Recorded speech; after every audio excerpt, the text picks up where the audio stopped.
नमस्कार दोस्तों, मैं रंजीत खुल्लर आपका एनएलपी मास्टर ट्रेनर और लाइफ कोच। दोस्तों आज हम बात करने वाले हैं फ़ोबियाज़ के ऊपर में और फ़ोबिया क्या होते हैं, कैसे होते हैं और उनका एनएलपी से किस तरीके से हम हेल्प ले सकते हैं और कैसे उन फ़ोबियाज़ को अपनी लाइफ़ से हटा सकते हैं। तो दोस्तों ये एक ऐसी चीज़ है जो देखा गया कि हर 5 व्यक्तियों में 1 व्यक्ति ऐसा ज़रूर होता है जिनको किसी न किसी चीज़ का फ़ोबिया होता है। और डर की बात करें, फ़ियर की बात करें, ये तो अमूमन हर किसी के अंदर है। पर वो डर मेरी रूटीन लाइफ़ को किस हद तक वो खराब कर रहा है या हेल्प कर रहा है, ये हमें देखने की ज़रूरत है। और अगर ये डर बढ़ के फ़ोबिया का रूप ले चुका है, तो हमें उस फ़ोबिया के लिए काम करना ज़रूरी है। तो आइए दोस्तों पहले समझते हैं कि फ़ोबिया और फ़ियर में क्या फ़र्क है और फ़ियर क्या हर किसी फ़ियर के लिए काम करने की ज़रूरत है या नहीं? तो पहला चीज़ अब हम समझते हैं कि ये फ़ियर जो है, ये मेरे लिए अच्छा है या बुरा है? तो फ़ियर को समझने के लिए हम ये समझते हैं कि किसी भी रिलीजियस स्क्रिप्चर्स में और उनके जो भी बताया गया है उसके अंदर में, उसको निर्मल भय भी कहा गया है। तो निर्मल भय वो भय है, जो मेरे लिए काम करता है पॉज़िटिवली। तो ऐसा ही अगर बच्चों के अंदर में वो निर्मल भय अगर है, तो वो कहीं न कहीं इस चीज़ को समझते हैं कि मुझे हाइट से ध्यान से उतरना है या अगर कहीं कुछ इलेक्ट्रिसिटी के वायर हैं, तो वहाँ पे मुझे टच करते हुए ध्यान देने की ज़रूरत है या कोई भी शार्प एज चीज़ है, तो उससे मुझे खुद को बचा के चलना है या मैं ऐसा करने से मुझे नुकसान हो सकता है, चोट पहुँच सकती है या अगर मैं एग्ज़ामिनेशन के लिए तैयारी नहीं करूँगा, तो फेल भी हो सकता हूँ। ये एक निर्मल भय है जिसके साथ में हमको अच्छे डायरेक्शन में, सही डायरेक्शन में या मैं यूँ कहूँ कि जो डायरेक्शन मेरे लिए सही है, वो डायरेक्शन मेरे को चूज़ करने में हेल्प करता है। लेकिन यही डर जब कभी बढ़ जाता है, तो ये मुझे नुकसान करना शुरू करता है। जैसे कुछ ऐसे डर जो बचपन से हमारे अंदर आने शुरू हो जाते हैं, अंधेरे का डर। अंधेरे का डर एक बहुत बड़ा डर है। हाइट्स का डर अगेन बहुत बड़ा डर है। स्टेज पे जाने का डर बहुत बड़ा डर है। नया काम कुछ करने का डर अगेन ये भी बहुत बड़ा डर है। सक्सेस पाने का डर, ये भी एक बहुत बड़ा डर है और फेल्योर पाना ये भी एक डर है। तो ये डर जब बहुत बड़े हो जाते हैं, बहुत हावी हो जाते हैं, तो वो हमारे लिए कहीं न कहीं नुकसान पैदा करना शुरू करते हैं। और जैसे नुकसान करते हैं वो हमारे सारी एक्शंस को लिमिट करना शुरू करते हैं। हम रुकना शुरू कर देते हैं। हम अब खुद को आगे बढ़ने नहीं देते और वहाँ पर हमारे लिए इन सब डर को काम करने की ज़रूरत है। तो ये सारे डर अब हमारे लिए फ़ोबिया का रूप ले चुके हैं और वो फ़ोबिया है जहाँ मैं इन सब बातों को जस्ट सोचने भर से ही अगर मेरे अंदर बॉडी के अंदर में बहुत सारा रिएक्शन होना शुरू हो जाए, स्वेटिंग होनी शुरू हो जाए, पल्पिटेशन हाई हो जाए, साँस फूलने लग जाए और मैं अपने आप के ऊपर कंट्रोल ना रख पा रहा हूँ। तो ये सारी चीज़ें फ़ोबिया का इसका मतलब रूप ले चुकी हैं। और मैंने कई लोग ऐसे हाइट के देखे उनको मिला हूँ, जहाँ वो हाइट पे जाते ही उनका हालत ऐसी हो जाती है कि बच्चे से भी ज़्यादा वो रिएक्ट करना शुरू कर जाते हैं। लोगों को बस में जाने में फ़ोबिया होता है। मेरे साथ में क्लाइंट था जो कि बस के अंदर में एक जो स्मेल होती है हल्की-सी पेट्रोल की या डीज़ल की, उस स्मेल से उसको इतना फ़ोबिया था कि बचपन में एक बार कभी उस स्मेल की वजह से उसको वॉमिटिंग हो गई थी जब वो पहाड़ी रास्ते पे जा रहा था। तो वो उसने उसको कनेक्ट कर लिया कि ये उस पर्टिकुलर स्मेल से है। अदरवाइज़ जो हमारे अंदर मूवमेंट का एक बॉडी में बनता है पहाड़ी इलाके पे, घुमावदार इलाकों पे जाने से, तो एक्चुअल कारण वो था। लेकिन उसको जब उसने कनेक्ट कर लिया तो इवन प्लेन के रोड के ऊपर में भी वो बस पे ट्रैवल करना उसने बंद कर दिया था। तो ऐसे में वो फ़ोबिया उसको हो गया और इवन अगर बस के ऊपर चढ़ते-चढ़ते ही उसको ऐसा लगता था कि बस आज अभी मैं वॉमिट कर जाऊँगा। तो ये फ़ोबिया का रूप बन जाता है। जहाँ अभी वो घटना घटती नहीं है, अभी वो स्थिति आती नहीं है, अभी वो कंडीशन बनती नहीं है, उसके बगैर भी हम डरना शुरू करते हैं। हमारी बॉडी डिफेंस करना शुरू करती है।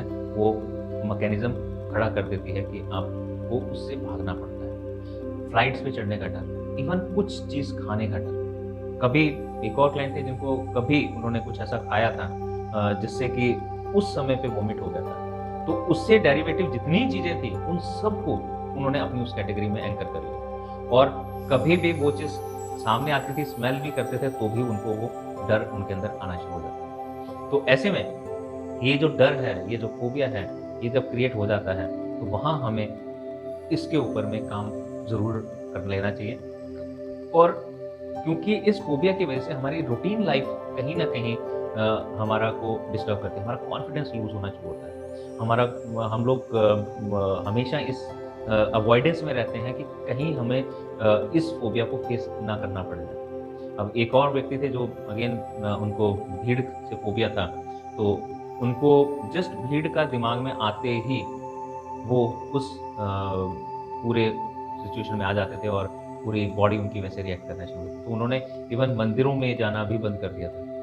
क्यों? क्योंकि मंदिर में जाके अगर कहीं भीड़ होगी, चाहे रूटीन में नहीं होती है, रोज़ जाते भी थे तो भी नहीं होती थी, लेकिन एक खौफ, एक डर और पैदा हो गया कि अगर कहीं भीड़ हुई तो मैं कैसे उसको हैंडल कर पाऊँगा? तो उस सिचुएशन से बचने के लिए उन्होंने मंदिर भी जाना बंद कर दिया। उन्होंने बड़ी गैदरिंग में जाना बंद कर दिया, शादी में जाना बंद कर दिया। तो ऐसी भी कंडीशंस देखी गई हैं। एक और मेरे क्लाइंट थे जिनको स्मेल से फ़ोबिया हो गया, स्मेल पेस्टिसाइड की स्मेल। वो एक कॉल सेंटर में काम करते थे और कॉल सेंटर उनका गाँव के अंदर एक एरिया में बना हुआ था। तो एक बार वो मूव कर रहे थे पूरे ग्रुप के साथ में। रास्ते में एक खेत में कोई किसान फार्मर पेस्टिसाइड छिड़क रहा था और उनको वो एकदम से उनके सूंघ लिया उन्होंने और जैसे वो स्मेल किया वैसे वो अनकॉन्शियस स्टेट में चले गए और वहीं पे उन्होंने वॉमिटिंग करना शुरू कर दिया। और उसके बाद में वो हॉस्पिटलाइज़ रहे 5-7 दिन के लिए और उनको ऐसा लगता था कि वो ज़हर जो है उनके अंदर अभी भी है। और वो इवन डब्बा भी देख लेते थे किसी पेस्टिसाइड का, तो भी उनको वही कंडीशन में आ जाता था। और दूर से अगर कोई व्यक्ति को देख लेते थे, फार्मर को देख लेते थे, वो कुछ छिड़काव कर रहा है, चाहे वो पानी का ही छिड़काव क्यों ना कर रहा हो, तो भी वो उनको उस कंडीशन में ले जाता था कि वो अपने आप को कंट्रोल नहीं कर पाते। तो उस चीज़ का उन्होंने कई जगह पे इलाज के लिए आए, उन्होंने मेडिकल कई टेस्ट भी करवाए, पर कहीं पे भी उसका उन्हें कोई भी हल नहीं मिला। तो ऐसे में जो उन्होंने अपना एंकर करके फ़ोबिया अपने दिमाग में डाल लिया था, वो ही उनके लिए नुकसान दे रहा था। तो उस खौफ से निकलना बड़ा ज़रूरी था। और इवन वो अपने बच्चों के जो पेरेंट्स मीटिंग होती थी, उसमें भी नहीं जाते थे। तो इस हद तक उन्होंने अपने आप को रिस्ट्रिक्ट करना शुरू कर दिया था और इवन वो प्रमोशन भी नहीं लेते थे कि उनको लगता था कि जैसे मैं प्रमोशन लूँगा, मेरी रिस्पॉन्सिबिलिटीज़ बढ़ जाएँगी और ये रिस्पॉन्सिबिलिटी बढ़ते ही मैं किसी भी चीज़ को मना नहीं कर पाऊँगा और गैदरिंग को मना नहीं कर पाऊँगा और कहीं जाने को मना नहीं कर पाऊँगा और वहाँ पर अगर कभी हुआ तो मेरा इंप्रेशन मेरे जूनियर स्टाफ के ऊपर कैसा पड़ेगा। तो ये सब सोच के साथ में वो जीने लगे थे। तो यहाँ पे हम भी समझें कि अगर कहीं कुछ भी ऐसा फ़ियर जो छोटा है, जो बढ़ने की जिसकी उम्मीद है, तो ऐसे फ़ियर्स को हमें हैंडल करना चाहिए। उन्हें एनएलपी का टेक्निक्स के तौर पे देखें तो बहुत पावरफुल टेक्निक्स हैं, जिनका इस्तेमाल करते हुए हम इस स्टेट से, इन फ़ोबिया से निकल सकते हैं। तो पहला जो हम टेक्निक्स जिसकी इस्तेमाल करते हैं, उसको हम लोग कोलैप्सिंग एंकर कहते हैं। तो कोलैप्सिंग एंकर एक अगेन टेक्निक है जिसके अंदर हम पहला समझते हैं कि एंकरिंग क्या है और फिर उसको समझेंगे कोलैप्सिंग एंकरिंग क्या है। तो एंकरिंग में जैसा मैंने बताया कि हम किसी एक चीज़ के साथ में उसको जोड़ के हम जब रख देते हैं और उस जुड़ाव वाली चीज़ का जैसे ही कनेक्शन होता है या हमारे ख्याल में आता है, तो हम इमीडिएटली हम उस स्टेट में चले जाते हैं और हमारी जो भी कंडीशंस उस समय थी, वो सारी की सारी रिवाइव होने लग जाती हैं। अब हम समझते हैं कि इसको कोलैप्सिंग एंकर, हाँ, तो इसको एंकर को और अच्छे ढंग से समझें। कई बार ऐसा भी होता है, हम कोई एक गाना सुनते हैं तो हम उस दौर में चले जाते हैं जिस दौर के अंदर हमने उस गाने को बहुत अच्छे ढंग से एन्जॉय किया होता है।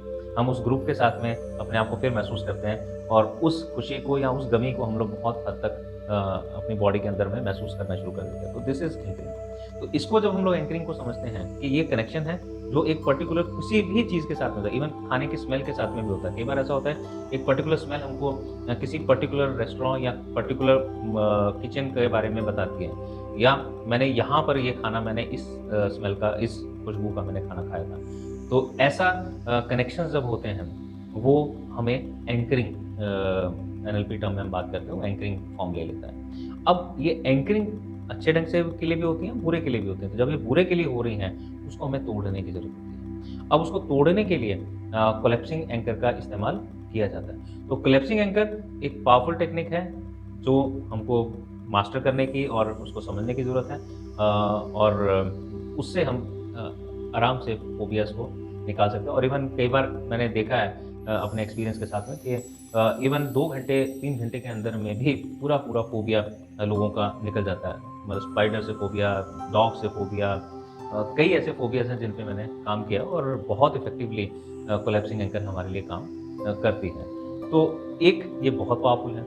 सेकंड टेक्निक जो इस्तेमाल होती है इस फोबिया से निकलने के लिए, वो अगर थोड़ा माइल्ड है तो उस केस के अंदर में हमारा डिसोसिएशन टेक्निक, जहाँ हम अपनी आँखों से ना देखते हुए हम पिक्चर को सामने होता हुआ देखते हैं, क्योंकि हम ये मानते हैं कि जो भी चीज़ हम रिकॉल करते हैं, वो हमारे दिमाग में एक वीडियो या एक इमेज के तौर पे हमारे दिमाग में रन करती है। तो जैसा वो रन करेगी वैसा ही मेरा बॉडी पे भी इम्पैक्ट आएगा। तो एनएलपी में जब हम न्यूरो की बात कर रहे हैं, न्यूरो में दिमाग में जो चीज़ चल रही है, लैंग्वेज जो मैं अपने आप से उसके बारे में बात करता हूँ, जो मेरे थॉट्स बनते हैं और उससे मेरी बॉडी को जो इंप्रेशंस या उनके मेरी बॉडी का इम्प्रिंट जब आना शुरू होता है, वो इम्प्रिंट हमारे लिए अच्छा या बुरा होता है।